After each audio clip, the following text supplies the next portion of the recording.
विचार चल रहा है सन्निकर्षों का। कौन से सन्निकर्ष से किस प्रकार के पदार्थ का प्रत्यक्ष होता है? उसे 6 सन्निकर्ष हैं। उन 6 सन्निकर्षों को आपने कल देखा है संक्षेप में। और उन सन्निकर्षों से जन्य जो कार्य है ज्ञान, और सन्निकर्ष क्या है? कारण है। उन कार्य और कारण का बीच का संबंध भी आपने देखा। तत्त विषय वृत्ति लौकिक विषयता संबंध से ही हुआ करता है। कहीं द्रव्य वृत्ति का दिया क्योंकि द्रव्य विषय है, कहीं द्रव्यनिष्ठ जाति या द्रव्यनिष्ठ कर्म या द्रव्यनिष्ठ सामान, तन वृत्ति जो लौकिक विषयता संबंध है ना। कहीं द्रव्य संवेद, कहीं द्रव्य संवेद वृत्ति जो लौकिक विषयता संबंध है ना, आपने देखा। तो ये संबंध कार्य कारण भाव को लेकर के बताया गया। तो चाक्षुष में घटाया पहले उन्होंने, और त्वाच प्रत्यक्ष में भी घटा चुके थे, है ना। द्रव्य संवेद वृत्ति लौकिक विषयता संबंधेन त्वाच प्रत्यक्षम प्रत्वाद, त्वाच प्रत्यक्षत्वाचनम प्रति तत्संयुक्त समवाय से का हेतुता। द्रव्य संवेद उष्णत्व शीतत्वादि जाति वृत्ति लौकिक विषयता संबंधेन स्पार्शन प्रत्यक्ष है तत्संयुक्त संवेद समवाय से हेतुता। यहां तक हुई थी ना न्याय बोधनी में। न्याय बोधनी पृष्ठ संख्या 47 में है। उसमें 5 पंक्तियां लगभग हो चुकी हैं। 5वीं पंक्ति का आधा है एवं आत्म वृत्ति लौकिक विषयता संबंधेन मानस प्रत्यक्ष है। यहाँ भी कोई शब्द न्याय नहीं दिया, कहीं भी आगे नहीं दे रहे हैं, कहीं समझना पड़ेगा उसको। वृत्ति लौकिक विषयता संबंधी सब जगह जोड़ना, भले बताया नहीं है। आत्मा का मानस प्रत्यक्ष होने पर कह दिया सीधे सीधे, माने आत्मवृत्ति लौकिक विषयता संबंध से आत्मा का मानस प्रत्यक्ष में क्या है? मन संयोग से हेतुता। मन का संयोग से निकर्ष कारण। मन का संयोग से निकर्ष क्या है? कारण होता है। आत्मन संयोग जब होता है तब आत्मा का प्रत्यक्ष होता है। जब अन्य विषयों को लेकर के मन जाता है तब तत्त विषय का प्रत्यक्ष होगा, आत्मा का प्रत्यक्ष नहीं होगा। आत्मा मन संयोग तो प्रत्येक ज्ञान में हो रहा है। घटक ज्ञान में जब होगा तब भी आत्मन संयोग है, पटक ज्ञान हो रहा है तो भी आत्मन संयोग है। प्रत्येक ज्ञान में आत्मन संयोग होता है, लेकिन प्रत्येक ज्ञान के साथ आपको आत्मा का प्रत्यक्ष नहीं होता। क्यों? किंतु जब सुख को लेकर आप आत्मा में सुख का प्रत्यक्ष करेंगे, मानस प्रत्यक्ष, अहम सुखी अर्थात सुखवान अयम आत्मा, सुखात्मक गुण वाला ये आत्मा है, ऐसा आपने अनुभव किया। इस अनुभव में क्या हो रहा है? आत्मा विषय हो गया। तो एतादृश मानस प्रत्यक्ष में आत्मा जब विषय हो रहा हो तो आत्मवृत्ति लौकिक विषयता संबंध से आत्मा का मानस प्रत्यक्ष होने में आत्मन संयोग ही कारण सभी को होता है। लेकिन समस्या क्या है? हमेशा सविशेष आत्मा का ही अनुभव होता है, निर्विशेष आत्मा का अनुभव। जब हम सुखी बोल रहे हो, अपने अंदर सुखानुभव कर रहे हो, जब सो कर तो बड़ा मजे में से बड़ा आनंद आया सोने में, हाँ आनंद का अनुभव हुआ ना। मैंने आनंदवान कौन है? आत्मा है। आनंद अनुभूति होने, आनंद तो आत्मा का भी अनुभूति हो गया। लेकिन समस्या है हम आनंद को लूट लेते हैं, आत्मा को छोड़ देते हैं। आनंद को गुण रूप में अनुभव करते हैं, ये भी एक समस्या है। विषयानंद जैसे हुआ, जब भाई कोई चीज खाने में आनंद, विषयानंद है ना वो, उस विषयानंद के समान आत्मा का स्वरूपभूत आनंद को भी हम एक विषय के रूप में ग्रहण करते हैं। यदि उस समय आनंद को स्वरूपत्व में ग्रहण कर लेते तो मुक्ति होता। इसे कई लोग कहते सोना ही मुक्ति है लेकिन सुषुप्ति मुक्ति जरूर है यदि उस आनंद को आप स्वरूपत्व में अनुभव करते हैं तो। लेकिन आनंद को परिच्छिन्नत्व में हम अनुभव करते हैं, स्वरूपत्व में अनुभव नहीं करते। इसलिए पंच आनंद प्रकरण आया है ना पंचदशी में, विषयानंद, विद्यानंद, योगानंद प्रकरण है। तो स्वरूप आनंद का अनुभूति होना और एक परिच्छिन्न आनंद रूपीण अनुभव होना, उसी चीज को ग्रहण करना, दोनों में बहुत अंतर है। परिच्छिन्नत्व ने किसी वस्तु को हमने ग्रहण किया तो बंधन होगा, स्वरूपत्व ने ग्रहण करेंगे तो मुक्ति होगी। इसलिए आत्मा का मानस प्रत्यक्ष में मनस संयोग कारण है, और मनस संयोग तो प्रत्येक ज्ञान के साथ है। प्रत्येक ज्ञान आत्मा में ही पैदा हो रहा है, अथवा आत्मा का प्रत्येक ज्ञान के साथ प्रत्यक्ष होने के बावजूद भी हम केवल विषयों को जान पाते हैं और आत्मा को ग्रहण नहीं करते हैं। कहना उपनिषद में प्रतिबोध विदितम मना, प्रतिबोध विदितम, प्रत्येक बोध के साथ विदित है, लेकिन फिर भी अविदित जैसा रहता है। इसे इनका कहना है कि देखो, आत्मा का मानस प्रत्यक्ष होने में अर्थात आत्मवृत्ति लौकिक विषयता संबंधे न आत्मरूपी विषय का मानस प्रत्यक्ष होने में मन संयोगी कारण होता है। इसी प्रकार आत्मा में समवाय संबंध से विद्यमान सुख दुख इच्छा द्वेष प्रयत धर्माधर्म संस्कार वासना इत्यादि गुणों का यदि हम मानस प्रत्यक्ष करना चाहेंगे तो आत्म संवेद सुखादि मानस प्रत्यक्ष है। सुखादियों का मानस प्रत्यक्ष करना है तो क्या होता है? मन संयुक्त समवाय से हेतुता, मन से संयुक्त समवाय से निकर्ष कारण होता है। मन संयुक्त समवाय से हेतुता कह दिया। हाँ? नहीं, वो उससे नीचे चले गए आप। सुखादि मानस प्रत्यक्ष है, मन से समवाय से हेतुता, आप उससे नीचे वाला लाइन में चले गए। कैसे होता है ये सारी बातें? आप देखिए, आत्मा है, आत्मा के साथ मन का संयोग हुआ, मन का आत्मा के साथ संयोग हो गया, तब आत्मा का प्रत्यक्ष हो रहा है। तो मन के द्वारा आत्मा का प्रत्यक्ष होने में संयोग से निकर्ष हो गया, कारण हो गया। संयोग से निकर्ष कारण हो गया। क्यों? कारण और कार्य एक जगह होना चाहिए। कारण और कार्य अब एक पूर्वापौर्य होकर के एक अधिकरण में होना चाहिए। मन संयोग कहाँ है? आत्मा में। ज्ञान का है आत्मा का, वो भी आत्मा में।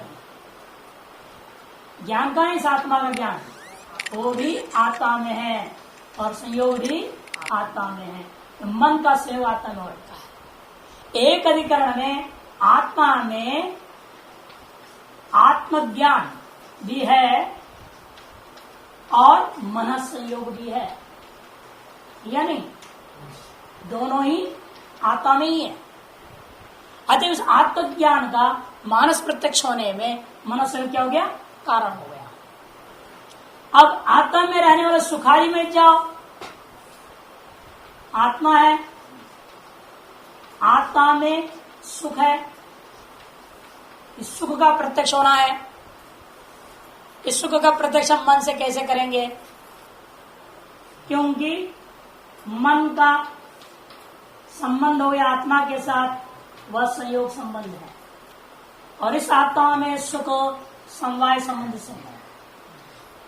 कारण रहा यहां पे, कार्य हुआ हो गया, लेकिन एक अधिकरण कैसे बनेगा? सुख और सन्निकर्ष एक साथ होना चाहिए। इसे हम क्या करते हैं? इसको मन संयोग को यहां ले आएंगे, मन को सुख के पास पहुंचाना है। मन को सुख के पास पहुंचाना है, तभी मन सुख को ग्रहण करेगा ना। मन यदि सुख को ग्रहण करेगा तो मन का संबंध होना पड़ेगा सुख के साथ। इन मन का संबंध तो आत्मा के साथ हो सकता है, सुख के साथ कैसे होगा? सुख तो गुण है। तो क्या करेंगे हम उसके लिए? इस संयोग को बोलेंगे संयुक्त शब्द से कहेंगे। मन सुख में कैसे पहुंच रहा है? संयुक्त समवाय सन्निकर्ष से। संयुक्त समवाय सन्निकर्ष से मन का संबंध हो गया सुख के साथ। पहले मन का संयोग हो गया आत्मा के साथ, और आत्मा में सुख रह रहा है समवाय संबंध से। इसे वहां मन जो उस आत्मा के साथ संयुक्त है, वो इसी समवाय के द्वारा सुख को ग्रहण करता है। इसलिए सुख प्रत्यक्ष है, सुख का ज्ञान हुआ, वह ज्ञान आत्मा में है, उसी आत्मा में सुख है, और सुख के साथ मन का संयोग हुआ। ठीक, वो कैसे हो रहा है मन का संयोग? पहले आत्मा के साथ संयुक्त होता है, फिर सुख के साथ मन संबंध करता है, वो है संवाद। तब इस आत्मा में सुख का ज्ञान पैदा होता है, तब आत्मा में सुख ज्ञान पैदा होता है। तो मन संयुक्त समवाय, मन संयुक्त समवाय सन्निकर्ष से आत्मा में समवेत माने समवाय संबंध से रहने वाले सुख का प्रत्यक्ष होता है। इसलिए आत्मा में संवेद सुखादि का मानस प्रत्यक्ष, सुख ज्ञान के मानस प्रत्यक्ष में क्या हुआ? कदे मन संयुक्त समवाय सन्निकर्ष में कारणता आ गया। जैसे पहले आपने घट को देखा था, उसको देखेंगे समझ में आएगा, हो गया। जैसे देखिए पहले भी आपने देखा था चक्षु था, चक्षु का हो गया घट के साथ संयोग सन्निकर्ष, और उस घट में क्या है? रूप है ना। इसका प्रत्यक्ष क्या किया आपने? मन के साथ संबंध जोड़ने के लिए आपने कहा संयुक्त समवाय, है ना। क्योंकि घट से चक्षु का घट के साथ संयोग है, संयुक्त हो गया है। संयुक्त होने के बाद उस घट में क्या है? रूप किस समय से रहता है? समवाय समय से रहता है। इसलिए संयुक्त समवाय सन्निकर्ष से घट में रहने वाला गुण को आपने ग्रहण किया था, है ना। अब उस रूपत्व में क्या है? रूपत्व जाति, वो रूप में किस संबंध से रहेगा? समवाय संबंध से। इसे इस रूपत्व का प्रत्यक्ष करने के लिए हमको क्या करना पड़ेगा? चक्षु का रूपत्व तक लाने के लिए कहना पड़ेगा संयुक्त। संयुक्त हो गया चक्षु का घट के साथ, उसमें घट में संवेद कौन है? रूप, संवेद, और उस रूप में रूपत्व समवाय, इसलिए समवाय, ये सन्निकर्ष हो गया। केवल घट प्रत्यक्ष करना हो तो संयोग सन्निकर्ष, रूप का प्रत्यक्ष करना है तो संयुक्त समवाय सन्निकर्ष, रूपत्व का प्रत्यक्ष करना है तो संयुक्त संवेद समवाय, है ना। इसी प्रकार मैं लिख रहा हूं भी यहां चक्षु के जगह पर मना, घट के जगह पर आत्मा, आत्मा में सुख, सुख में सुखत्व जाति, कोई अंतर नहीं है। केवल इंद्रिय बदल गया, विषय बदल गया, सन्निकर्ष वही रहा। आत्मा का प्रत्यक्ष करना है तो संयोग सन्निकर्ष, सुख का प्रत्यक्ष करना है संयुक्त समवाय सन्निकर्ष, सुखत्व जाति का प्रत्यक्ष करना है तो संयुक्त संवेद समवाय, क्योंकि एक दूसरे में जो है संयोग है, समवाय है, जो जैसा रह रहा है और गहराई में जैसे जैसे जाते हैं वैसे वैसे एक सन्निकर्ष और जुड़ते जाता है। इससे और आगे कुछ नहीं रहता, यही इसलिए अंत हो गया तीन ही में। इसलिए आगे कह रहे देखिए आत्म संवेद संवेद सुखत्वादि, आत्मा है उसमें संवेद कौन है? सुख, उसमें संवेद कौन है? सुखत्व, सुखत्वादि का आत्म समवेत सुख है, उसमें संवेद कौन है? सुखत्व है। आत्म संवेद संवेद कौन है? सुखत्व आदि का मानस प्रत्यक्ष है। मन संयुक्त संवेद समवाय से हेतुता, मन का संयुक्त संवेद समवाय सन्निकर्ष हेतु बनेगा। यह रोज आप लोगों को अनुभव में आ रहा है, इन मालूम नहीं है कैसे हो रहा है। रोज दिन रात अनुभव कर रहे, विभिन्न विषयों का ज्ञान हो रहा है, आत्म ज्ञान लगातार होते ही रहता है, दिन रात चल रहा है, लेकिन कैसे उत्पन्न हो रहा है कभी ध्यान नहीं दिया है। वही प्रक्रिया बता रहे हैं किस प्रकार से प्रत्यक्ष ज्ञान आपके अंदर विभिन्न विषयों का, जाति का होता है तो कैसे होता है, गुण का होता है तो कैसे होता है, द्रव्य का होता है तो कैसे होता है। ये क्या है? आत्मा घट क्या है? द्रव्य। उस द्रव्य में रूप क्या है? गुण, और रूपत्व क्या है? जाति। द्रव्य, द्रव्य में रहने वाला गुण जैसा होता है वैसे ही द्रव्य में रहने वाला कर्म, द्रव्य में रहने वाला जाति, इनका भी संयुक्त समवाय संकर्ष ही होगा। जैसा रूप है दृष्टांत कर्म के लिए क्या है, गमनात्मक कर्म है, और जाति के लिए घटत्व जाति। इन तीनों में रूप हो चाहे इस घट में रहता हुआ गमन क्रिया हो या घट में रहने वाली घटत्व, तीनों समय समय से रहते हैं।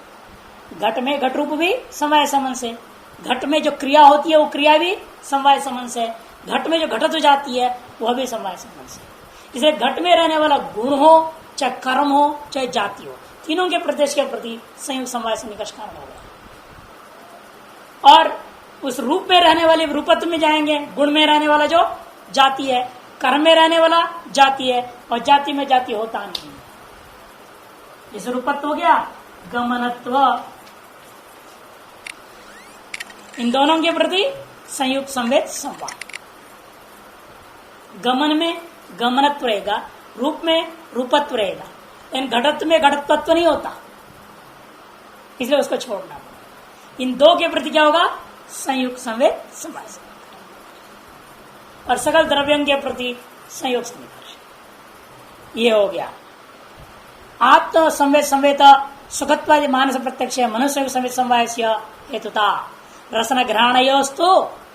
इन रसनेन्द्र ग्रहणेन्द्र क्या करता है कि तो तीन विषयों के लिए ऐसे मन चक्षु और त्वगिंद्रिय, ये तीनों इंद्रियों में यही प्रक्रिया है।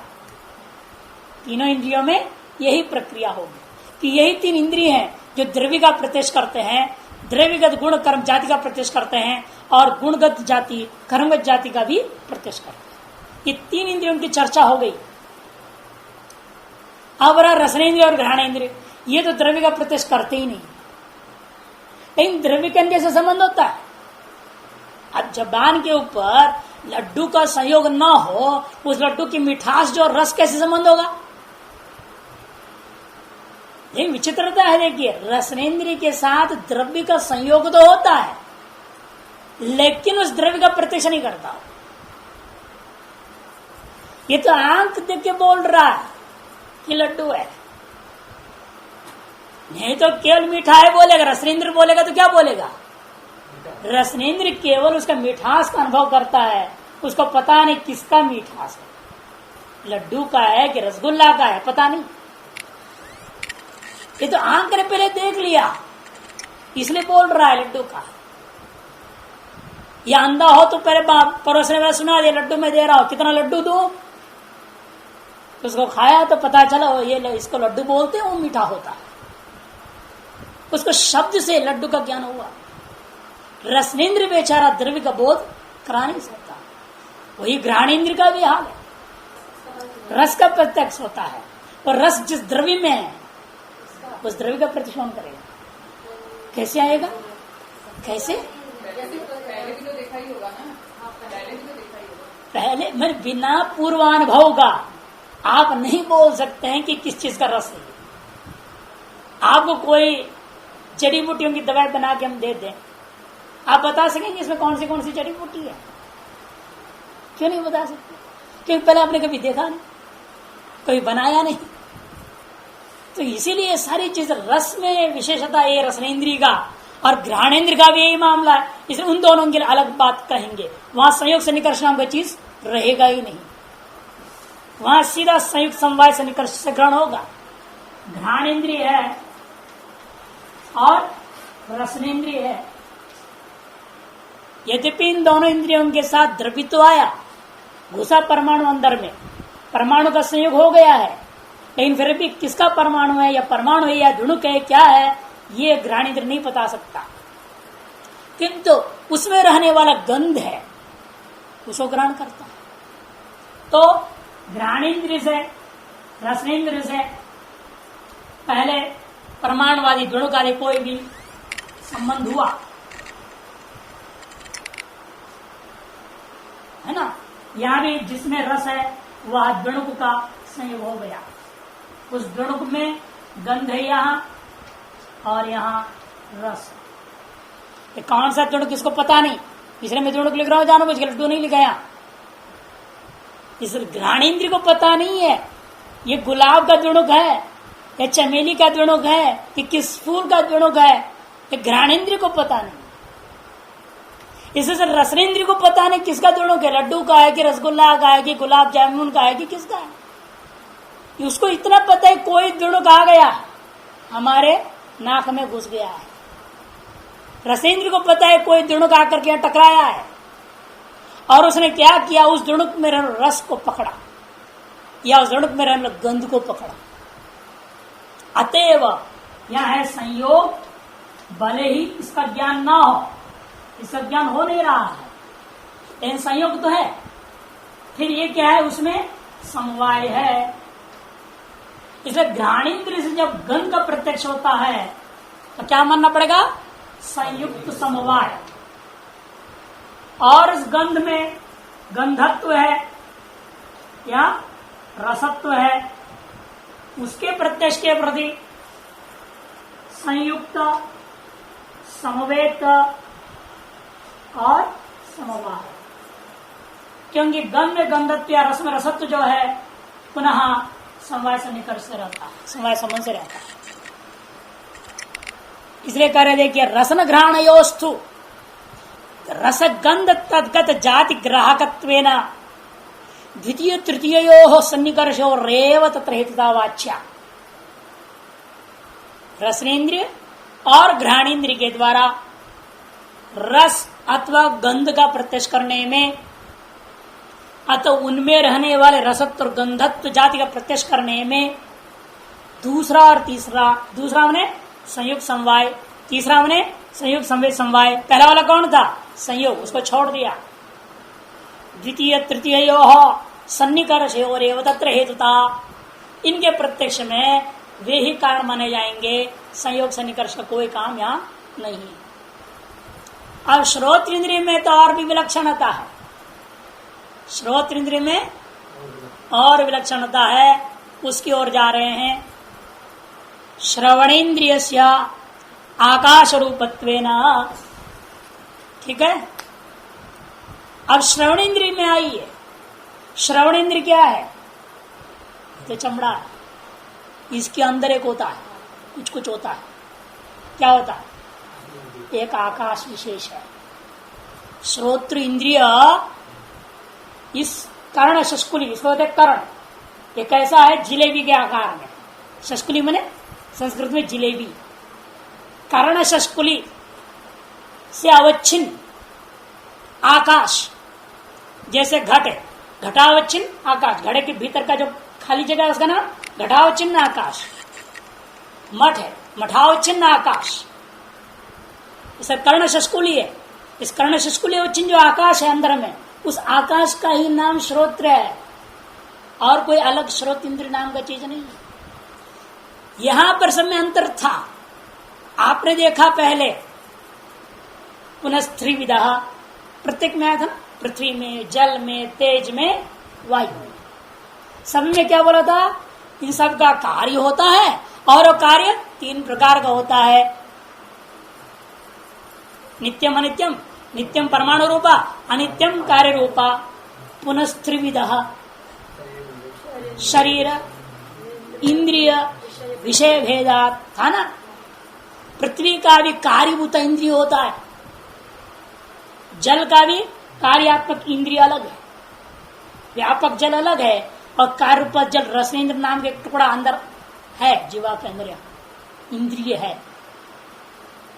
कार्य रूपा इंद्रिय है, द्विणुक साइज का होता है, ज्यादा बड़ा नहीं, मोटा लंबा चौड़ा, वो छोटा द्विणुक साइज का कार्यात्मक है ना, द्विणुक रूप मानना पड़ेगा, नहीं तो परमाणु रूप नहीं मान सकते इंद्रियों को। इंद्रियों का साइज द्विणुक साइज मानना, तो घ्राणेन्द्रिय का साइज कितना, द्विणुक साइज का कार्य। रसनेन्द्रिय भी कार्य है, चक्षुरेन्द्रिय भी कार्य है, त्वगिंद्रिय भी कार्य है, पृथ्वी जल तेज वायु। इन आकाश में कहीं आया, नित्यम अनित्यम च, नित्यम परमाणु रूपा, अनित्यम गाय रूपम, तत्त्रिविधम, शरीर विषय भेदात, आकाश में नहीं आया। तच्चैकम विभुर नित्यश्च कार्य, आकाश का कार्य नहीं है श्रोत्र इंद्रिय, आकाश का कोई कार्य ही नहीं है। सच्चाई में आकाश का तो कोई कार्य ही पैदा नहीं है। नहीं है कौन के हिसाब से बोल रहा हूं, वेदांत में समझो, वेदांत नहीं है यार। आकाश का कोई कार्य नहीं होता, क्योंकि आरंभवादी लोग हैं। यदि वेदांत भी आरंभवाद की दृष्टि से कहेगा तो वेदांत भी यही कहेगा आकाश का कोई कार्य नहीं, विवर्तवाद में होता है, आरंभवाद में नहीं। आरंभवाद में क्या होता है, परमाणु को जोड़ के बनाना होता है। दो परमाणु जुड़ा, एक गुणक बना, तीन गुणक जुड़ा, एक त्रिश्रेणु बना। लेकिन आकाश का परमाणु रूप है ही नहीं, तो जुड़ जुड़ के गुणों का कार्य कैसे होंगे? अच्छा, आरंभवाद के अनुसार कोई भी मत वाला ये नहीं कह सकता कि आकाश का कार्य होता है, कोई नहीं कह सकता। यदि आरंभवाद को स्वीकार करे, यदि आरंभवाद को स्वीकार करता है, क्योंकि तीन ही वाद है संसार में कार्य कारण भाव के प्रति, आरंभवाद, न्यायिक और वैशेषिक, मीमांसा, तीन लोग आरंभवादी हैं, न्यायिक, वैशेषिक, मीमांसा। सांख्य और योग परिणामवादी है। इसे दूध दही का परिणाम हो गया, दूध का दही के रूप में परिणाम हुआ कि नहीं हुआ? दूध का परिणाम दही, या दूध जब दही के रूप में परिणत हो गया, ये परिणामवाद है। उसी प्रकार सारा जगत पृथ्वी जल तेज वायु का परिणाम है, वो परिणामवादी लोग। और विवर्तवादी एकमात्र वेदांत है। वादों का विस्तृत विचार यह आप नहीं करेंगे, प्रसंग अलग हो जाएगा। बहुत गहरा चिंतन है वादों में कार्य कारण भाव का। इसको घटभाष्य भाष्य शंकराचार्य जी बहुत जबरदस्त विवेचन प्रदान उपनिषद में किया कार्य कारण भाव को लेकर के। उत्तरे भाष्य का नाम ही रख दिया है घटभाष्य। घट की उत्पत्ति कैसे, मिट्टी का से पिंड बना, पिंड से बना, उससे वो बना करके आरंभवाद माना जाए, मिट्टी का परिणाम घड़ा माना जाए, मिट्टी का विवर्त घड़ा माना जाए। मिट्टी से घड़ा पैदा तो सभी मान रहे हैं, लेकिन क्या प्रक्रिया है उत्पत्ति में, इस पर विवेचन जबरदस्त किया गया। इसका नाम ही है घटभाष्य। इस ब्रह्मसूत्र में भी 2 अधिकरण बनाया, इस पर विशेष विचार किया। जब ब्रह्म बृहदारण्यक पढ़ेंगे तब वही समझाएंगे, अब उठाएंगे तो बहुत विस्तार, कई दिन लग जाएगा उसे। इतना ही समझो इसलिए कि श्रवण इंद्रिय जो है आकाश का कार्य नहीं है, क्योंकि आकाश का कोई परमाणु नहीं होता। आकाश एक व्यापक तत्व है, उसमें अवयव नहीं होते। पृथ्वी में तो आप देख रहे अवयव है, तो घाट टूट जाता है, बह जाता है, अवयव है ना, टूटने की सामर्थ्य। जल भी ऐसे ही, बिंदु बिंदु अलग अलग देख रहे हैं आप, बूंद बूंद बूंद बूंद पानी घट को भर देता है। अंग्रेजी में कहा था little drops of water make a mighty ocean.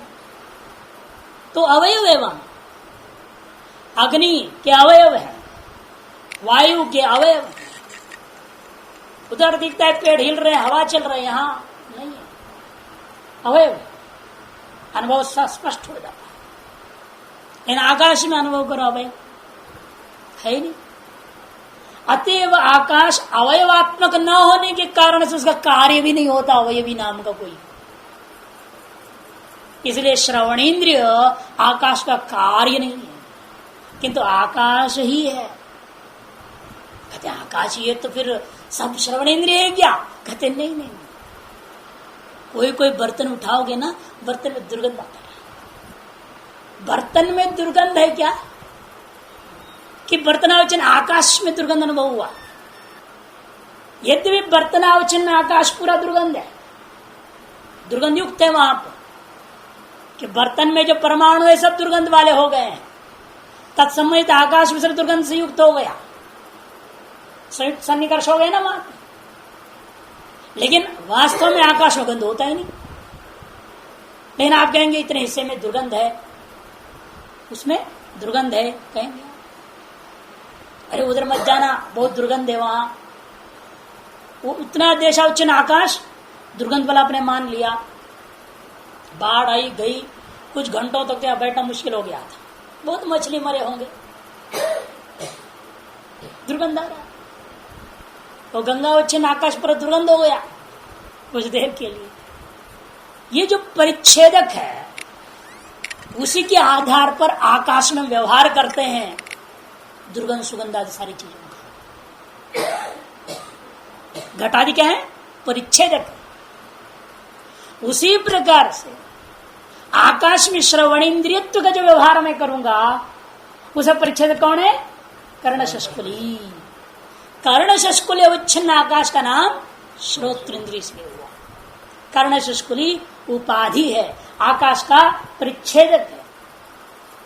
जहां उपाधि जाएगा वहीं श्रोतेंद्रिय चला गया।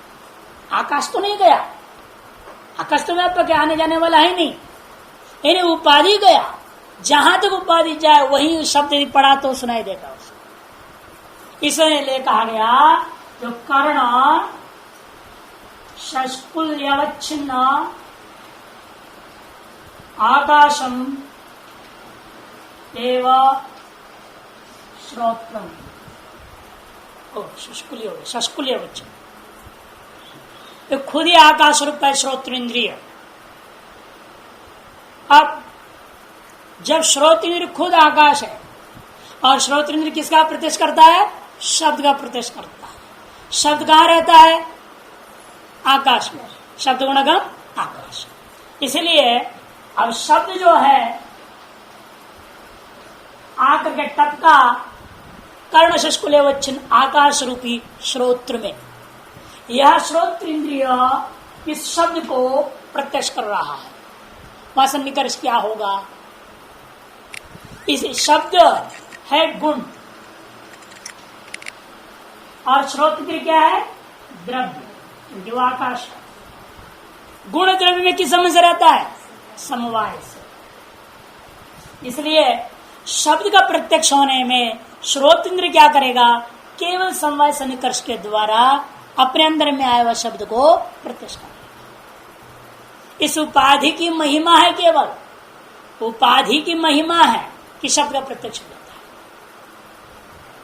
कर्णशस्कुली से बाहर, ये बिल्कुल बाहर, यहां एक शब्द आकर रुक जाए, यहां आकर के शब्द नष्ट हो जाए, उस शब्द को आप प्रत्यक्ष नहीं कर पाएंगे, क्योंकि अंदर गया नहीं।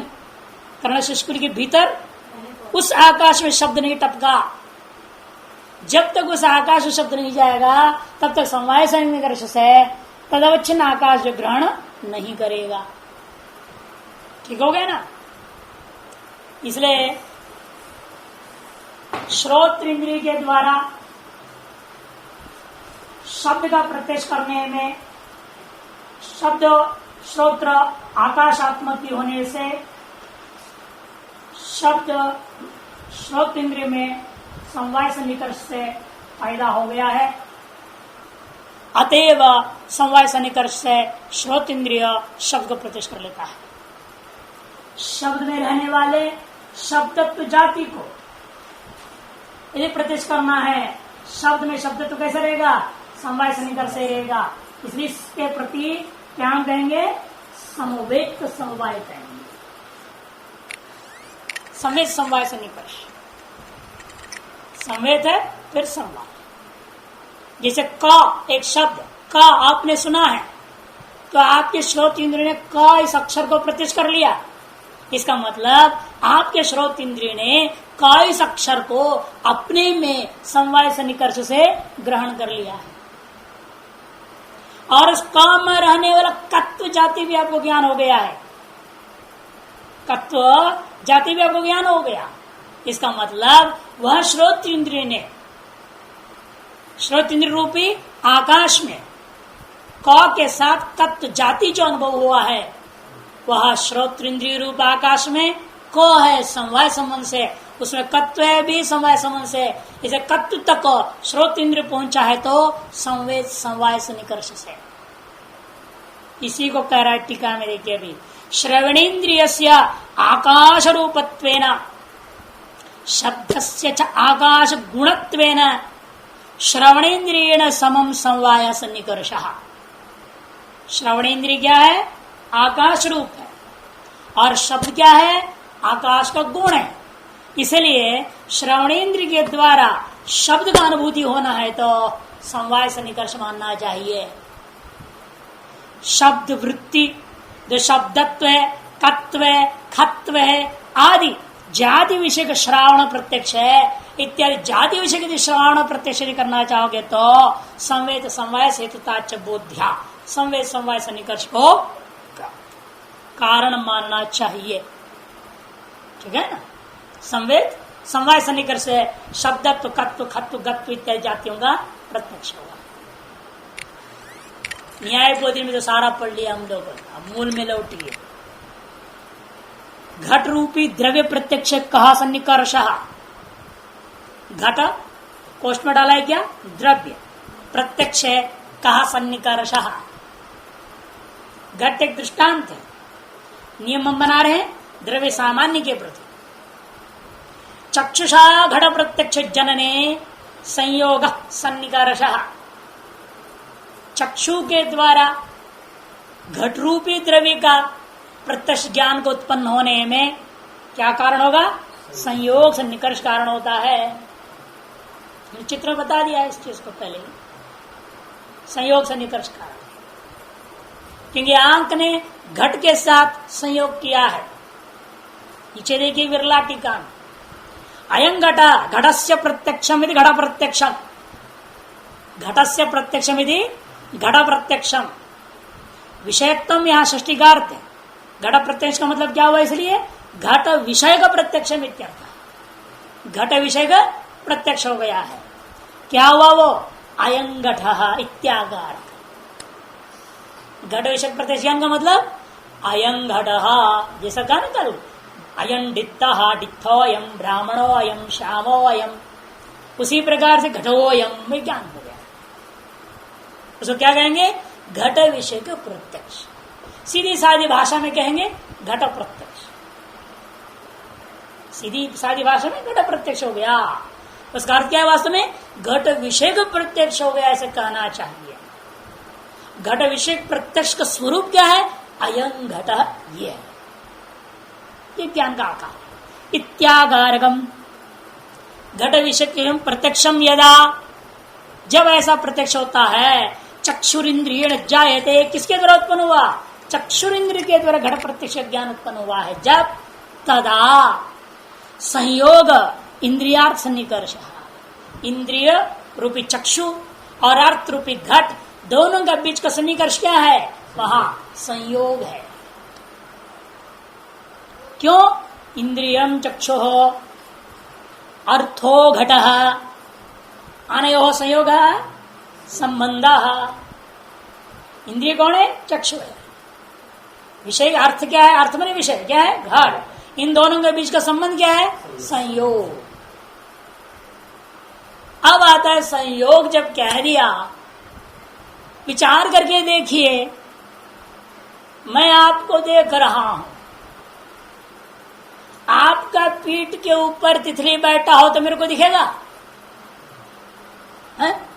क्यों नहीं दिखेगा, आप दिखाई दे रहे हैं ना, फिर आपके पीठ पर क्यों बैठा, क्यों नहीं दिखाई दे रहा है, इसका मतलब आप मुझे नहीं दिखाई दे रहे ठीक से, पूरा आप नहीं दिखाई दे रहे मेरे को, केवल आपके सामने का भाग दिख रहा है, पीठ नहीं दिख रहा है। इसका मतलब चक्षु का सामर्थ्य नहीं है कि पूरे अवयवी का प्रत्यक्ष कर लें। पूर्ण अवयवी का प्रत्यक्ष मतलब कि आगे पीछे ऊपर नीचे अगल बगल जाता जो कुछ भी सब कुछ दिखाई, यह अनुभव नहीं कर सकता। रसनेन्द्रिय में ताकत है, जो चीज डाला से पूरे में कौन सा रस पकड़े बता देगा वो, लेकिन चक्षु में दम नहीं कि पूरा अवयवी को बता देगा। से दो द्रव्यों का संबंध है, चक्षु भी एक द्रव्य, घट भी एक द्रव्य, दोनों का संयोग हुआ, उस संयोग से घट का ज्ञान तो हो रहा है, किस प्रकार का ज्ञान हो रहा है, इन संयोग को समझना पड़ेगा। संयोग चार प्रकार का है। अवयवयो संयोग, अवयविनो अवयव, अवयविनो और अवयवी, अवयवयो, एक अवयव का दूसरे अवयव के साथ संयोग हो जाना, एक अवयव का दूसरे अवयव के साथ संयोग होना, और एक अवयवी का पूर्ण रूपेण दूसरे अवयवी के साथ संयोग होना और एक अवयव का दूसरे अवयवी के साथ संयोग होना अथवा एक अवयवी का दूसरे के अवयव के साथ संयोग होना। देखिए दृष्टांतों से समझिए। चक्षु सावयव पदार्थ है, घट भी सावयव पदार्थ है। चक्षु यहां से गया अपने किरणों को लेकर के, किरण क्या है? सावयव है। एक किरण रूपी कुछ अवयवों ने क्या किया? घट के कुछ अवयवों के साथ, जो समग्र नहीं, सामने सामने का जो अवयव है उनके साथ संबंध किया। चक्षु के किंचित अवयवों ने घट का किंचित अवयवों के साथ संयोग किया। अवयवो संयोग, पहला का दृष्टांत। अवयविनो संयोग, जल रूपी एक अवयवी है, उसे मछली तैर रहा, वो भी एक अवयवी है। दोनों अवयवियों का पूर्ण संयोग हो रहा है। वहां पूरा जल ऊपर है, चारों तरफ अवयवी का, अगर पूरे इस अवयवी के साथ संयोग हो रहा है। समग्र जल की विचार नहीं कर रहे। ये देशावच्छिन्न जल में मछली हो तो देशावच्छिन्न जल के साथ पूरा संयोग है। पूरी गंगा जी के साथ एक मछली का संयोग हो नहीं सकता। ये गंगा जी 3000 किलोमीटर है, इधर लंबा मछली कहां से लाओगे? हो नहीं सकता। सिर्फ यद्देशावच्छिन्न गंगा में मछली है, तद्देशावच्छिन्न गंगा के साथ पूर्ण रूपेण उस मछली का संयोग है। अवयविनो संयोग है। अवयव का अवयवी के साथ संयोग होना, अवयव का अवयवी के साथ संयोग होना। मन रूपी अवयव है, मन परमाणु रूप है, अवयवात्मक है, और आत्मा रूपी व्यापक अवयवी के साथ संयोग हो रहा है। मन आत्मा का संयोग, अवयव का अवयवी के साथ संयोग। अब अवयवी का अवयव के साथ संयोग कैसे? अवयवी का अवयव के साथ संयोग। एक विशाल अवयवी है, पहाड़ है, उसी पहाड़ का एक पत्थर लुढ़क रहा है, उसी पहाड़ का आपने ऊपर से नहीं डाला, आपने बाहर से नहीं डाल रहे, उसी से टूट के गिर रहा। उस विशाल अवयवी के साथ उसे खुद के एक अवयव का लुढ़कते जो संयोग होता है, वह अवयवी का अवयव के साथ संयोग। पत्थर उसी पहाड़ का अवयव है, इसलिए बाहर के बोल नहीं रहा हूं। बाहर का पत्थर फेंकोगे तो अवयव फेंकना हो गया, फिर पहले का दृष्टांत होगा। इसके कुछ अवयव का उसके कुछ अवयवों के साथ संयोग हो रहा है। उसी पहाड़ का पत्थर गिर रहा है, जिस पहाड़ रूपी अवयव का वह पत्थर क्या था? एक अवयव था। इसमें चक्षु घट का संयोग में पहला वाला से नीचे कह रहा है, देखिए, अवयव अवयवी आदि भी भिन्न द्रव्य और रेव संयोगित नियमात। अवयव अवयवी आदि, दो अवयवों का, दो अवयवियों का, आदि से अवयव का अवयवी के साथ, अवयवी का अवयवों के साथ, इस प्रकार के संबंधों से ही दो द्रव्यों, दो भिन्न द्रव्यों का बीच में संयोग सन्निकर्ष होता है। इति नियमात। इसे वैशेषिक दर्शन वाले बहुत विस्तृत विचार करते हैं। क्या समग्र अवयवों के साथ हुआ है, या किंचित अवयवों का किंचित अवयवों के साथ हुआ है? यदि अवयवी अवयवी का मानोगे तो भी समग्र अवयवी का समग्र अवयवी के साथ संयोग हो गया, या एक अवयवी का एक देश दूसरे अवयवी का भी एक देश का केवल परस्पर संयोग हुआ। जैसे दो अवयवी है, दो अंगुलियां, इन दोनों अंगुलियों का जो संयोग है, दो अवयवियों का संयोग है, उसके बावजूद भी वह इन किंचित देशावच्छिन्न अवयवियों का संयोग है। समग्र अवयवियों के एक दूसरे में संयोग नहीं है। विस्तृत विवेचन वैशेषिक दर्शन में आपको मिलेगा। न्याय दर्शन में भी तर्क भाषा में थोड़ा सा विचार किए हैं, लेकिन हमें यहां इतने सा मतलब है चक्षु घट का संयोग से पहले वाले से लेंगे। पूरा चक्षु घट के पास नहीं जा रहा है, न तो पूरा घट चक्षु के पास आ रहा है। चक्षु के तेजोमय द्रव्य होने के नाते उसे किरण जैसे निकलते हैं, ज्योति निकलता है। उस ज्योति क्या है? उस चक्षु का किंचित अवयव है। उन थोड़े अवयव यहां से निकले और घट के सामने का देश, पूरा देशावच्छिन्न घट को ही अनुभव करता है। समग्र देशावच्छिन्न घट को, समग्र घट को अनुभव नहीं करता। इस समग्र अवयवी का अनुभव करने लग जाए, आपको अपने आंखों से आपके पीछे आप क्या है मालूम होना चाहिए। अपने आंखों से दिखता नहीं, दूसरे को कहना पड़ता है देखो भाई पीठ में क्या है, ये इधर एक दर्पण उधर एक दर्पण पकड़ो और पूरा नृत्य हो जाता है देखने के लिए। तो अवयव और संयोग ही यहां पर समझिए। तो इसलिए कहते इस तरह के क्या हो गया, चक्षुषा घट प्रत्यक्ष जनने संयोग सन्निकर्ष। घट द्रव्य रूप है, गुण प्रत्यक्ष है, कहा सन्निकर्ष है, अगला मूल में। घट है द्रव्य, उसमें रूप क्या है, गुण, उस गुण का प्रत्यक्ष में क्या सन्निकर्ष होगा, गुण के साथ हमने क्या बता दिया था, कर्म भी लेना, जाति भी लेना। घट में जैसा रूप है वैसे घट में क्रिया भी है, घट में घटत्व जाति भी है। माने घट में रहने वाला अर्थात द्रव्य में रहने वाला गुण, कर्म और सामान्य, इन तीन चीजों का प्रत्यक्ष में क्या सन्निकर्ष है पूछा, तो जवाब में करे घट रूप प्रत्यक्ष जनने संयुक्त समवाय सन्निकर्ष। क्यों, क्योंकि चक्षु संयुक्त घटे रूप से समवाया। घट के रूप का प्रत्यक्ष का उत्पत्ति में संयुक्त समवाय सन्निकर्ष कारण होता है। कैसे, क्योंकि चक्षु से संयुक्त है घट, और घट में रूप या घट में घटत्व जाति या घट में क्रिया किस संबंध से है, समवाय संबंध से है। इसलिए इस इंद्रिय को उस रूप तक या क्रिया तक या जाति तक पहुंचने के लिए संयुक्त होकर के समवाय सन्निकर्ष से उस विषय तक पहुंचना पड़ेगा। इसी प्रकार त्वगिंद्रिय और मन को भी ग्रहण करते जाना।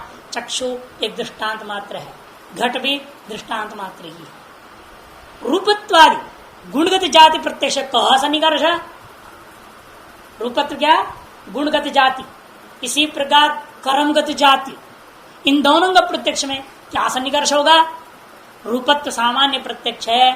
रूपत्व रूपी सामान्य माने जाति का प्रत्यक्ष होने में संयुक्त संवेद समवाय सन्निकर्ष, संयुक्त संवेद समवाय सन्निकर्ष होता है। चक्षु क्यों, कैसे, सही प्रक्रिया बता रहे। चक्षु से संयुक्त हुआ घट, और उस घट में और गहराई में गया चक्षु, कहां तक पहुंचा, घट के में रहने रूप में, कैसे, संयुक्त और समवाय से। फिर उस रूप में भी और गहराई में गया तो रूपत्व मिला उसको, किस सन्निकर्ष से, समवाय वहां भी है वो, तो संयुक्त समवेत समवाय सन्निकर्ष से चक्षु रूपत्व तक पहुंच पाता है। चक्षु संयुक्त घटे रूपम संवेतम तत्र मने रूपे रूपत्व समवायात, उस रूप में रूपत्व समवाय सन्निकर्ष से रहता है। इस तरह से चक्षु, त्वगिंद्रिय और मन तीनों का विषय हो गया। इसी दृष्टांत से आत्मा को भी मैंने घटाते हैं ना, आपने दिखाया था मैंने, आत्मा मन का, आत्मा के साथ, आत्मा में रहने वाले सुख के साथ, सुख में रहने वाले सुखत्व के साथ, घट रूप रूपत्व, आत्मा सुख सुखत्व, यही है। त्वगिंद्रिय से भी ऐसे ही समझो। त्वगिंद्रिय का जल रूपी द्रव्य से संबंध हुआ, जल में क्या था, गुण शीत स्पर्श, उसमें शीत स्पर्शत्व जाति, या नहीं, वहां भी त्वगिंद्रिय का जल के साथ संयुक्त सन्निकर्ष, जल में शीत स्पर्श के साथ संयुक्त समवाय, उस शीत स्पर्शत्व जो जाति के जब जाओगे संयुक्त संवेद समवाय। इस तरह से त्वगिंद्रिय, मन, चक्षु तीनों इंद्रियों का विषय इसी समझना पड़ेगा।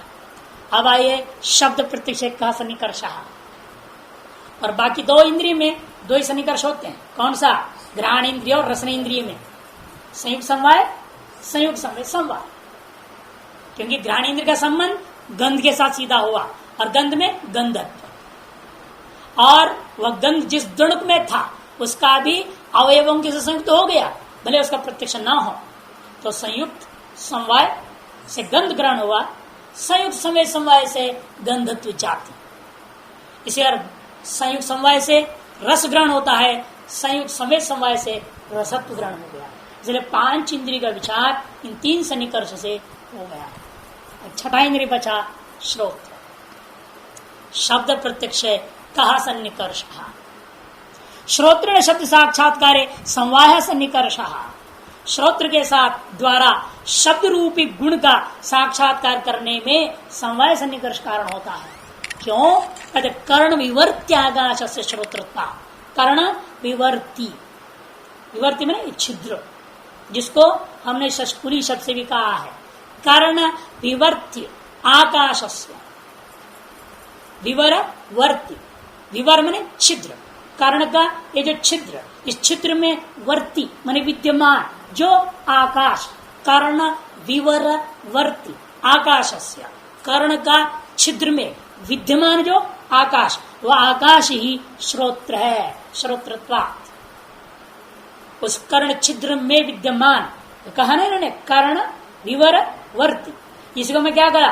कर्ण शशकुली अवच्छिन्न, वर्ती मने अवच्छिन्न, विवर मने शशकुली शब्द से कहा गया, कर्ण मने कर्ण है ही, तो कर्ण विवर वर्ती कहो, कर्ण शशकुल अवच्छिन्न आकाश कहो, बात एक ही है। वह आकाश ही श्रोत्र इंद्रिय है। और शब्द क्या है? शब्द से आकाश गुणत्वाद, शब्द आकाश के गुण होने से श्रोत इंद्र रूपी आकाश में शब्द साक्षात पैदा हो गया है। अतः शब्द और श्रोत इंद्र के बीच में समवाय से निकर्ष कारण हुआ।